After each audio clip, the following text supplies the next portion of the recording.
Hey, this is Trader Travis, and what you're looking at right here is the earliest record that I can find of my real money trades when I first learned options over 15 years ago. Now, I grew up in an environment where earning $15 an hour was something to be celebrated. You know, you had made it if you were earning more than $15 an hour. So you can understand why over 15 years ago, when I discovered options, I thought I had discovered the holy grail to becoming rich. And not just becoming rich, but becoming rich in a short period of time and starting with a very small trading account. Because these profits you see right here, this was close to what I made in corporate America that year. Now, granted, I was very wrong about becoming rich in a short period of time. And in today's lesson, you'll learn why I was wrong. And so I want to welcome you to another Philosophical Friday. And if you're new to Philosophical Friday, it's a once or twice a month training where I share some of the best tips and lessons I learned from my millionaire mentors about processing the challenges of life. You know, how to think about life in general, but better yet, how to think about life from the viewpoint of a millionaire. And in today's episode, I'll teach you the counterintuitive way I grew my small trading account. You know, it happened accidentally, actually. I thought I could build up my small trading account by trading options, by investing, you know, turning $2,000 to $1 million in a year. You know, you've seen those scammy websites, right? But I accidentally found a better way. But before I get to that, let me come back to one of my earlier profits. I mean, I think this is the first, I believe this is my first year of real money trading because I paper traded for about a year or so before I ventured out into real money trading. So what you see here is, yeah, great. It was a 20 grand profit, you know, from a guy who on average, you know, in his lifetime only earned $22,733 from corporate America. That's my yearly average from corporate America. And I know that because I keep this piece of paper in my wallet to remind myself of how far I have come. But going back to what I said, I thought I found a way to get rich quickly. But you know what? I'd make a lot of money and then I'd either lose it or I'd spend it. Mostly spend it. And then the cycle would start all over again. You know, I never really complained because I was making enough money to keep me happy. And unfortunately, I was spending enough of it to also keep me happy. When instead, I should have been keeping the profits in the account so the account could compound and grow bigger. You know, spending the money too soon was one of my biggest mistakes I made. And over time, this kind of profit and loss, you know, roller coaster, it burned me out because I was like, I'm doing all this work, but I'm not getting anywhere financially. My account wasn't getting bigger. It wasn't moving towards what, you know, that $1 million mark, which I thought I needed a $1 million account to become financially free. So my sights were on becoming a millionaire because that was my definition of financial freedom. But then I discovered the real definition of financial freedom and the thing that actually helped me grow my account.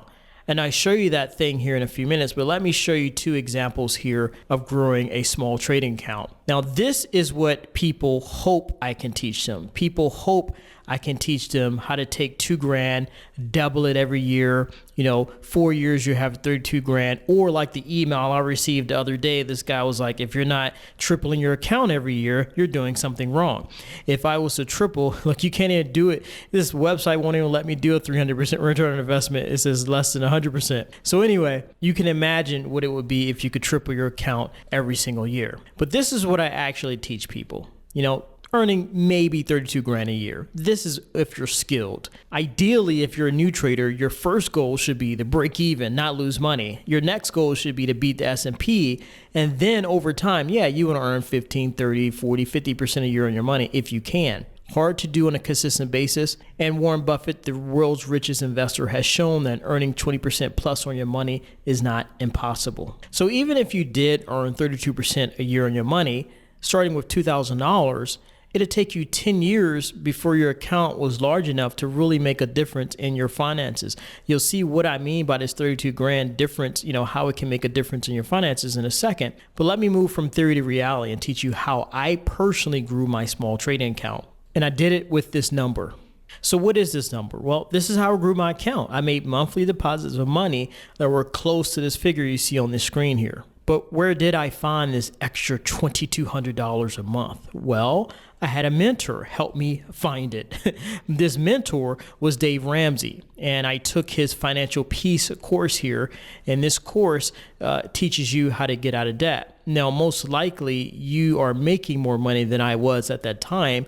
And I believe you can also do the same thing that I did. So let me show you here.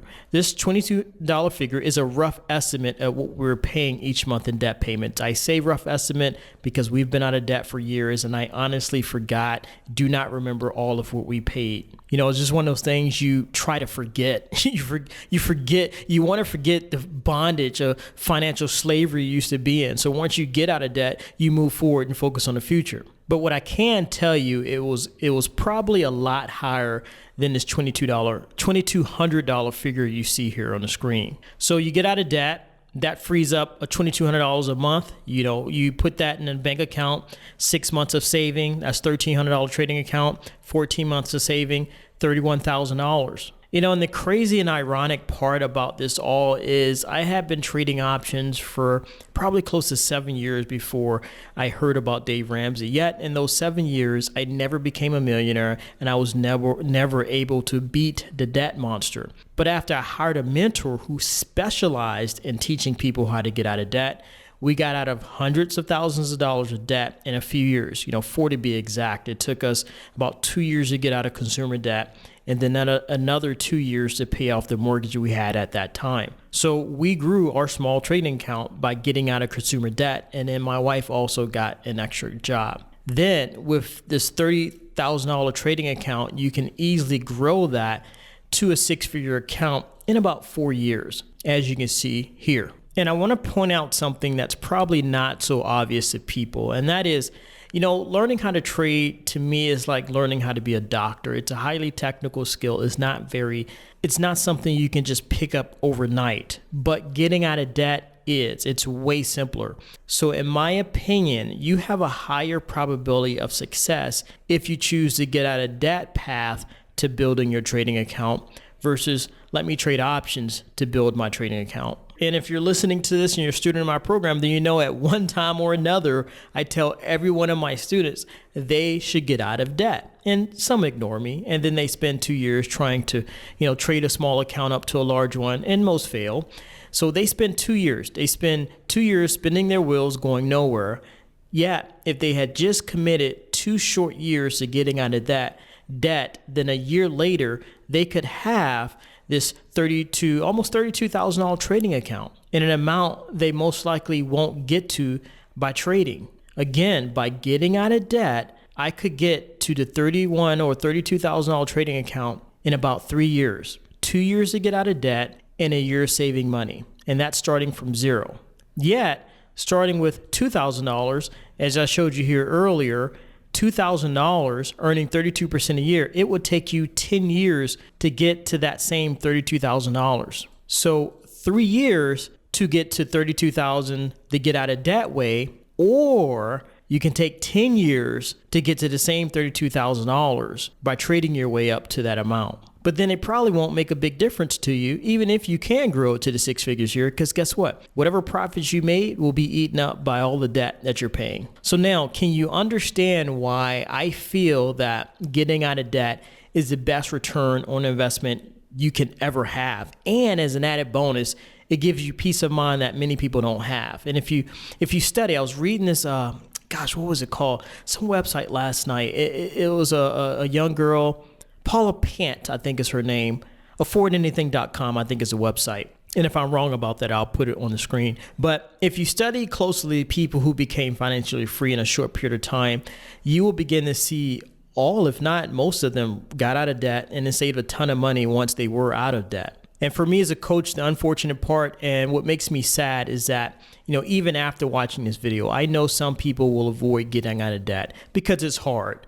I literally cried like a baby at all the sacrifices we needed to make, but we made the sacrifice and it was worth it. And here's something else you may not realize. Succeeding as a trader is hard. So if you have a habit of avoiding the hard stuff, then you won't succeed at anything you do. So you might as well engage in the hard activities that have a higher probability of success for you. Engage in the hard activity of getting out of debt, and then you can easily engage in the hard activity of becoming a successful trader. Building wealth with options, building wealth as a trader. Yes, it is simple, but it isn't easy. And if it was easy, then more people would be successful at it. There are a ton, at least for me, there was a ton of psychological barriers, head trash I had to work through. Then you have to understand the mechanics. Then you have to understand how to manage your own, fear and greed. Then you have to have the discipline and patience, almost the discipline and patience of a professional athlete. In my opinion, that's exactly why I was never able to grow a small trading account as a trader. See, being in debt showed that I lacked patience and discipline. I lacked the patience to save up money to buy cars with cash. I lacked the discipline to spend less than what I earned. And discipline and patience were two qualities I needed to succeed as a trader. So once I got out of debt, not only had I built up the qualities needed in order to succeed, but I now also had the money to turn a small account into a large account. So the takeaway here is that if you're in consumer debt, it would be more prudent, in my opinion, to paper trade, learn the options. You can learn options, learn the craft, learn the mechanics while you work on getting out of debt. Because getting out of debt, again, is how I grew my small trading account into a large trading account. And our net worth literally tripled the year we got out of debt. And I'll leave you with this final takeaway. Recently, I asked my community, what's the one thing that you wish you knew before you started investing and why? Well, the one thing I wished I knew before I started investing is that I wished I would have known that getting out of debt was what I should have focused on first. And getting out of debt would have given me the best return on my money I can get. Now, I thought I knew this, but as I tell my wife, to know is to do. My first investing mentor, to his credit, he did encourage me in so many not so subtle ways to get out of debt. As a matter of fact, he refused to teach me options until I took his basic finance course. It was a teleseminar, I think you call it, where you get on the phone. Pretty much he walked us through basic financing. It was about uncovering the invisible money scripts you have running in your head. And he also went over basic budgeting skills like, pull out your last credit card statement, write a 1 by all the things that are like groceries, things that are disposable. I forgot he had us categorize all of our spending with 1, 2, or 3. And I forgot what the 1, 2, or 3 are presented. But basically what he was getting at, he was trying to show us how to plug the leaky holes in our bucket, basically how to get out of debt, how to find out where you're losing money in your finances. Because his belief was that if you don't plug the leaky holes now in your financial bucket, then any profits you make by trading options, they're just going to leak out the bucket. And of course, he was right. Like I said, going back to these results I showed you earlier, I kept making this money, but I was like, why is my account not growing? It's not going where I want it to grow. And that's larger. So as I said before, if you truly want to grow a small trading account, then, it's probably best if you get out of debt first. And if you have zero debt, but for whatever reason you're on a limited income, then just remember the examples I showed you before. Yeah, you can take a small account to a large account, but just realize it's going to take a long time. This is 32%. It's hard. I don't even do that every year. And this is taking 10 years to grow to 32 grand. So you have to be okay with that. There's no way around that. So success simply cannot be rushed. There are no shortcuts. You have to stand in the long line like everyone else. And lastly, just remember, it's not the income you make by trading that makes you financially free. It's that you get out of debt, because getting out of debt is truly what will allow you to become financially independent. So you take care. I hope this training has added some value to your life or reinforced something you already knew to be true. And if you know anyone you think will find value in today's message, please share this training with them. You take care, and I'll talk to you soon. Bye-bye.